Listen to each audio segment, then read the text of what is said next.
listening to CPA Career Path Podcast with Rosie Flaherty, CPA MSA. This is episode number 46. We have a special guest today, Corey Ramsey, Vice President of Sarbanes-Oxley for Kaiser Permanente. He also the immediate past chair of AICPA. Corey, thank you so much for being on my podcast today. I am so pleased to be here with you, and it's exciting to be here on this podcast. I've heard so much about your podcast. I'm glad I've had the pleasure to meet you in person, but looking forward to our conversation today. Thank you so much, Corey. But before we start, I would love to know a little bit about you. So can you just give us a quick introduction about yourself? Absolutely. I'm a vice president of Sarbanes-Oxley for Kaiser Permanente, which is a integrated healthcare system based out of Oakland, California. We're broad market a national organization. But in terms of the things that you don't know, I've been in my career for now 30 plus years. I have two children and a wife. My kids are one is grown now. He's actually a junior kind of / senior at LMU, focusing on accounting. And I have a daughter who is in her junior year in high school, and she's studying she wants to eventually follow her mom's footsteps and become a pediatrician. But I really enjoy mentoring. I love working with young people, but also really being an advocate of our profession. I think we have an amazing profession. I know we're going to get into a lot of really good stuff on that, but it's something I've been passionate about for a very long time, and really pleased to be able to serve not only with the ICPA, but in other volunteer organizations, NABA, the ACAP program, Cal CPA, and so many other organizations that I've had the pleasure of serving, because I believe service is really an important component of who I am, but I think what we need to do as a country. Thank you so much. And it sounds like you are a very busy dad and you still super active for volunteering activities. I have no idea how you can manage all the time. Well, you make time for things that are important to you. So while I agree that really being involved, it's kind of in my DNA. I think I consider myself somewhat of a joiner. I like to be a part of things that are bigger than me, that things that I can actually contribute to and make a difference. And so you do find the times, and I have this saying that I know many others will use as well, that to whom much is given, much is expected, or much is required, right? And so ultimately, that is something that I feel the responsibility to give back and to be impactful in ways that I can to really make a positive difference. Thank you so much for everything you have done so far. I know you have done a lot, and we're going to talk a lot about what you have done as well. But let's start from the very beginning. When you just start in college, why did you decide to choose accounting major? Well, how I came into accounting was that it started when I was in high school. So there was a program that was literally a simulation course that I took for my junior and senior year in high school that gave me kind of the accounting bug. I learned about the balance sheet, income statement, cash flows, how to kind of run a business. And again, it was a simulation course, so I was responsible for all those type of activities, making sure that we had financial statements and that we were making money again in this fictitious business, and taking care of writing the checks and just being accountable for the financials of an organization. And so I knew upon going into college that I was going to major in accounting, and honestly, I never looked back. So from day one going in, I knew that was going to be where I was going to go. Now, could I predict where this career would take me? No idea, but it has been phenomenal. And again, that is also why I feel the responsibility to give back, because I feel like I've been very fortunate in the opportunities that I've had. So after you graduate from your accounting degree, it looks like you start working at PwC as your first job. Well, actually, so this is now I'm going to take you a little bit way back, Rosie. That my first job was actually with Coopers and Lybrand, which is the predecessor to PricewaterhouseCoopers. So Coopers and Lybrand was one of what we called at that time the big eight accounting firms, And when I was in college, it was really the Big Ten, and they were merging to become the Big Eight, and then the Big Six, and so on. So actually, I interned with Arthur Anderson for it was like a CPA for a week program. So it was really a short internship, but it gave you kind of a taste of what it was to be in the field working with a senior accountant and just learning a little bit of the business. I then also interned with Cooper's Library, but Cooper's Library was really more like an after-school job because I was going to classes on Tuesdays and Thursdays in college, and I was going to Cooper's Library on Monday, Wednesday, Friday, right? And so I was learning, through like working every day, practically every day, and then weekends sometimes to just learn the organization. And while I was doing that, I actually had a chance to work with a small group of individuals to look at how Deloitte could revamp their recruiting process for college students. And so, for about 6 weeks during my senior year, I had an opportunity to participate in that program as well. So, I literally was working for two firms at one time, but it was really more so just to understand the recruiting process and how they could evolve it, right, for students. And so, so really, those who participated in the program ultimately got an offer to join the firm in addition to what I had with my Cooper's and Library work. Because you work at Cooper's as the first job after you graduate, do you see any issues that you have to work so many hours, or you have any issues making connections right after you graduate? So I guess I didn't think about it that way at the time in terms of working a lot of hours. There were what we call busy season, which still exists, but not to the same degree as I think it exists today. I mean, it's still busy without question. That there are going to be peak seasons, there are going to be valleys within the span of a career. And while I believe that we are, as a profession, seeking to evolve that because the needs of what people want in terms of a career now is different than what it was when I was coming up. The priorities are different. The value that individuals place on what is termed a work-life balance is greater now than I believe it was when I was coming up. And while I will tell you, and we may even get into this later, that I'm really not a work-life balance person, I'm more of a work life integration person of how you integrate the things that happen in life with your work. And I got many stories of, how I've ultimately done that. It makes for me to have kind of like, I'm where I need to be at the time that I need to be there, right? Versus feeling like I have my work and then I have my life and then somehow they're going to be balanced. Because in my view, I've never seen a day where my life has truly been balanced, right, between work and in career, or I should say career in personal life. Something is always going to be in a priority. It may be something in life, right, that's happening that I need to be very focused on what's going on in that environment. But then at another time, it may be something that I very much need to do at work, and that's going to be a higher priority. But as long as I feel like I'm never really missing something and that I'm present wherever I need to be, that works for me. But everyone has to figure out what that looks like for themselves. I like how you mentioned about different needs. Like the needs that we have right now is different from the needs that we had way in the past. So I know that right now we need about work-life balance. Are there any other needs you think that people focus on at this time?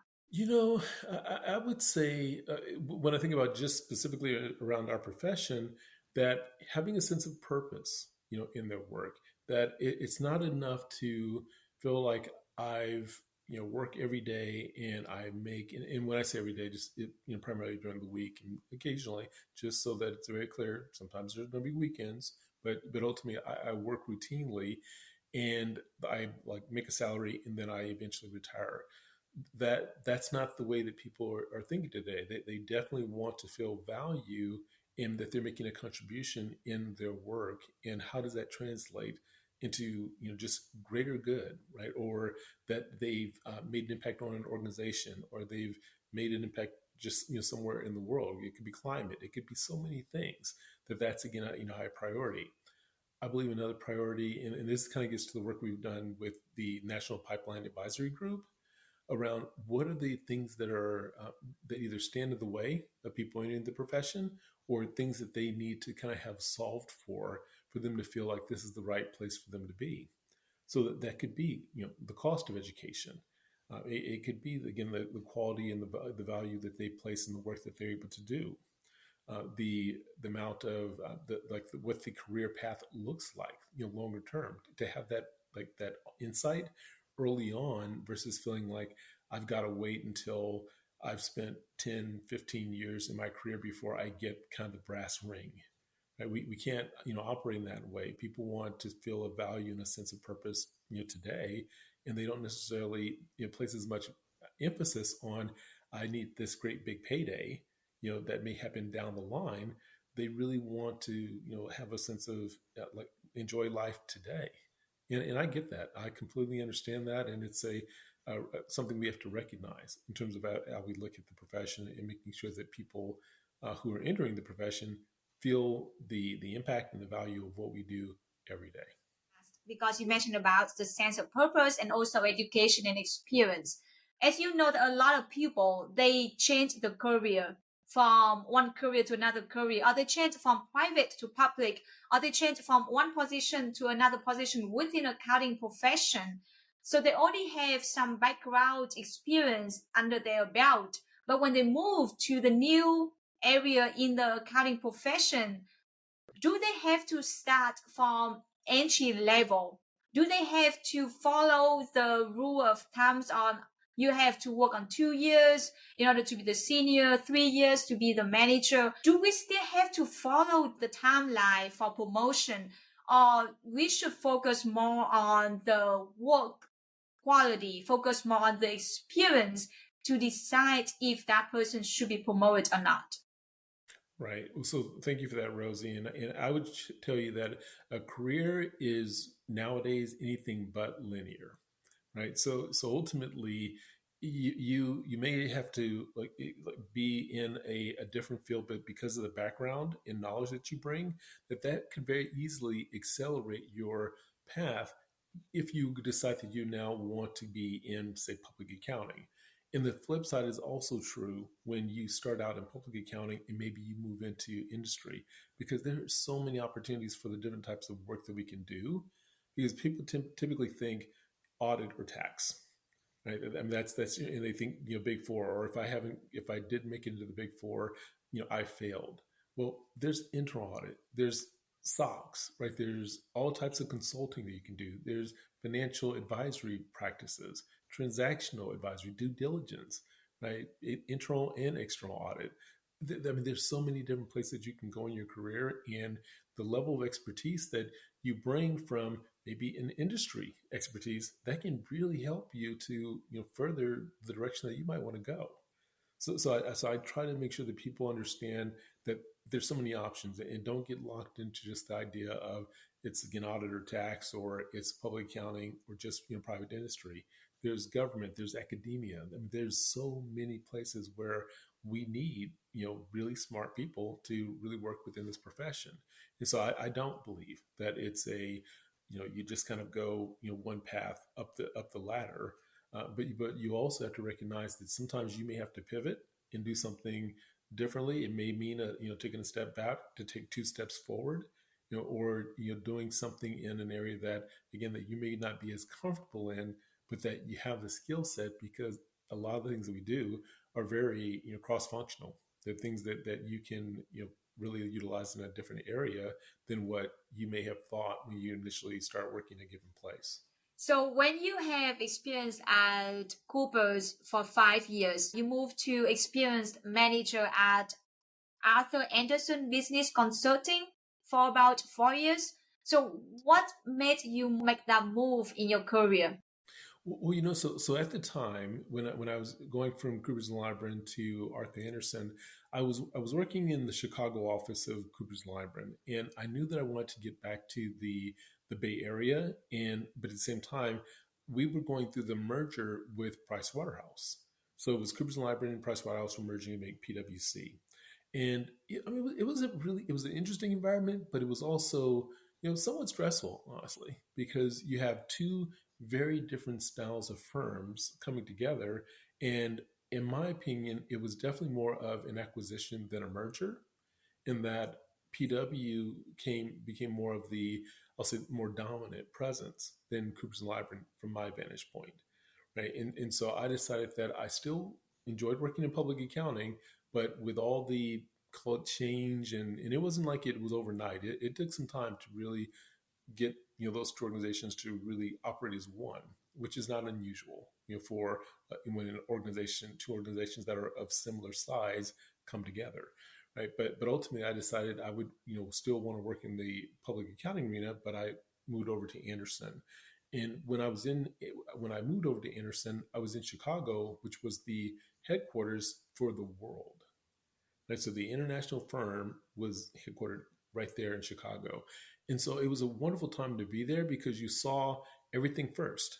Right. So things that happened in Chicago wouldn't reach San Francisco or New York or other parts of the country until maybe 6 or 9 months later because they were being piloted, at home in headquarters. And so, but working with Anderson at that time, it allowed me to also transfer to the Bay Area when I was ready to move back to the Bay Area because my wife was actually in going to medical. At that point, she was going into her residency, and was going to we were going to do that back in the Bay Area. Funny thing, she actually ended up doing a residency with Kaiser Permanente. Now, who knew 10 years later or something, I would be joining the organization in finance. But it was a wonderful opportunity to work still with a very large organization and be in a similar environment, but working in a different firm, which is something that you didn't see a lot of back at that time. Now you could be at Deloitte on Tuesday and at PwC on Friday, right? People change all the time, but at that time it really wasn't happening much. And but I was really pleased to have that opportunity to make that transition and still do really quality work. But the last thing I'll share with you there would be that negotiation is key, right? So I negotiated to transfer from San Francisco to Chicago with Coopers and Lybrand because that's where I wanted to work and live at that time. Because my wife, or at that time, my fiance, was she was going to medical school. And then I negotiated to get back to the Bay Area with Anderson, right? So anything is possible, right? You just have to ultimately know what you want, be able to state your business case for why it makes sense for this to happen. And oftentimes, organizations will work with you to make the transitions that happen in life because life's going to happen. Now, you mentioned about negotiation skills. Those skills are so important at this time, especially when our profession is just so demanding. Can you share some tips about negotiations skills? How can staffs negotiate with their employers to share what they want and obtain what they want? Well, so I'm glad you asked that because I believe that it's important for you. You have to know your value. You have to know what you bring to the table, but you also have to know the organization and what its needs are. And you have to be able to communicate how what you want align with the values and needs of the organization because it's never a one-way street, right? But you can't be working under the assumption that the organization is going to understand what's happening with you and what your life needs are. You have to be the owner of your career and making sure that you're communicating what those things are. But again, that aligns with understanding your value. What type of accounts are you on? What industries do you impact? What have your scores been in terms of your evaluation? Right? What are the things that you believe you can bring to the table in terms of value with the decision that you're trying to make, right? In terms of where you want to go, and how will that ultimately help the organization to further its goals, initiatives, and targets. You have to be able to align those things because no one's going to just do this because it's a nice thing to do. Right? You gotta have to recognize that people are looking out. What's in it for me? And that's no different from an organization as well. Well, what's in it for me by letting you do this or helping you to get there? Part of that could very well be I've got a happy employee, and that's a great thing. But more times than not, organizations are looking at how does this help translate to the bottom line, add value to my customer base, or move market share. I mean, there are a number of different things that organizations are driven by, and you have to understand what those things are, right? And if you are able to align what you are interested in doing with those value propositions or what's important to the organization, you're going to be able to move the needle, right? But if you don't have that understanding, if you haven't done your research, right, if you're not a student of the organization, it's going to be harder to get what you want. And then have advocates. Talk with people who know the organization, who've been around for some time, who can either speak on your behalf and help you to negotiate what you're looking to achieve. Yeah, I agree with you. It's not one-way street. You have to understand who you're talking with and what you offer on the table in order to achieve win-win solution that firm wins and you win as well. Exactly, without question. Yeah. And I look at your career timeline. It looks like after you work at Arthur Anderson for 4 years and you moved to work at Robert Half International for 2 years, and then you go back to the big four firms at EY.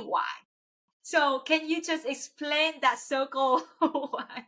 Absolutely. Well, and there's some interesting twists and turns there. So when I decided to leave Anderson, I was an experienced manager, and I kind of had what I call the what ifs.